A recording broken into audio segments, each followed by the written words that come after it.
आज हम एक ऐसे शब्द पर चर्चा करेंगे जिसे संसार में बहुत सराहा जाता है, लेकिन जिसके गहरे अर्थों को बहुत कम समझा गया है। वह शब्द है निरंतरता, कंसिस्टेंसी। साधारणतः जब हम निरंतरता की बात करते हैं तो हमारा अर्थ होता है एक ही काम को बार बार दोहराना, एक लकीर के फकीर बन जाना, सुबह उठना, वही काम करना, वही सोचना, वही व्यवहार करना। समाज इसे अनुशासन कहता है, शिक्षा इसे सफलता की कुंजी कहती है, लेकिन मैं आपसे कहता हूं ये निरंतरता नहीं। साधारण मनुष्य की निरंतरता सुख में तो रहती है, लेकिन दुख आते ही वह टूट जाता है। वो कहता है अब मैं ध्यान नहीं कर सकता क्योंकि मैं बहुत दुखी हूं। लेकिन मैं तुमसे कहता हूं असली निरंतरता वही है जो सुख और दुख दोनों में समान रूप से प्रवाहित हो। बुद्ध इसे समता कहते हैं। इसका अर्थ यह है कि तुम एक साक्षी बन जाओगे। तुम्हारे जीवन में तूफान आए तो तुम उसे देखो, शांति आए तो तुम उसे देखो। वह देखने वाला निरंतर होना चाहिए, वह नहीं बदलना चाहिए। एक बीज को देखो, वह मिट्टी के अंधेरे में दबा हुआ है, ऊपर से उस पर मिट्टी का भारी बोझ है। बाहर बारिश हो रही है, कभी कदारा के की धूप है, लेकिन उस बीज के भीतर एक निरंतरता है, अंकुरित होने की जिजीविषा। वह हार नहीं मानता, वह हर स्थिति का उपयोग करता है। वह मिट्टी से पोषण लेता है, पानी को पीता है, और एक दिन वो कठोर जमीन को फाड़कर बाहर निकल आता है। अगर बीज ये सोचकर रुक जाता कि आज बहुत गर्मी है, मैं बढ़ने का काम कल करूंगा, तो वो मर जाता। उसकी निरंतरता ही उसका जीवन है। यहां एक बात बहुत गहराई से समझ लेनी चाहिए।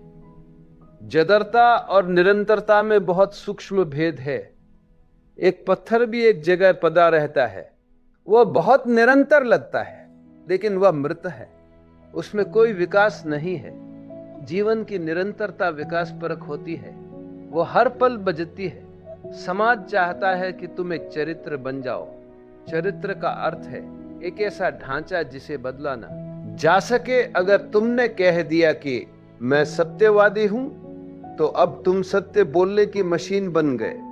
अब तुम्हारे भीतर कोई जीवंतता नहीं। अहंकार भविष्य में जीता है, जबकि निरंतरता वर्तमान का गुण है। अगर तुम आज के काम में पूरी तरह डूब गए हो, तो कल अपने आप संवर जाएगा। जो व्यक्ति फल की चिंता करता है, वह कभी निरंतर नहीं रह सकता। उसकी ऊर्जा फल को सोचने में नष्ट हो जाती है। कृष्ण ने गीता में यही तो कहा, कर्मण्येवाधिकारस्ते मा फलेषु कदाचन। तुम कर्म करो और कर्म में इतने लीन हो जाओ कि कर्म ही फल बन जाए। जब तुम कर्म में डूब जाते हो तो तुम समय से बाहर निकल जाते हो, और जहां समय नहीं है वहां केवल निरंतरता है। अस्तित्व को देखो, सूरज रोज निकलता है, चांद तारे अपनी गति में हैं, ऋतुएं अपने समय पर आती है। यहां कोई आलस्य नहीं है, कोई छुट्टी नहीं है। परमात्मा निरंतर है, लेकिन क्या सूरज कभी बोर होता है? क्या पृथ्वी कभी थकती है? नहीं, क्योंकि वहां कोई कर्ता नहीं है, वहां सब कुछ सहज है। जब तुम अपने जीवन से कर्ता को हटा देते हो और अस्तित्व को अपने माध्यम से बहने देते हो, तब तुम भी उस दैवीय निरंतरता का हिस्सा बन जाते हो। तब तुम नहीं चलते, अस्तित्व तुम्हें चलाता है। तब तुम नहीं गाते, अस्तित्व तुम्हारे माध्यम से गाता है। और जब परमात्मा गाता है तो उसमें कभी कोई रुकावट नहीं आती। मेरे पास होने का अर्थ है स्वयं को पूरी तरह दांव पर लगा देना। निरंतरता का अर्थ ये नहीं है कि तुम रोज सुबह माला फेरो या रोज एक ही आसन में बैठो।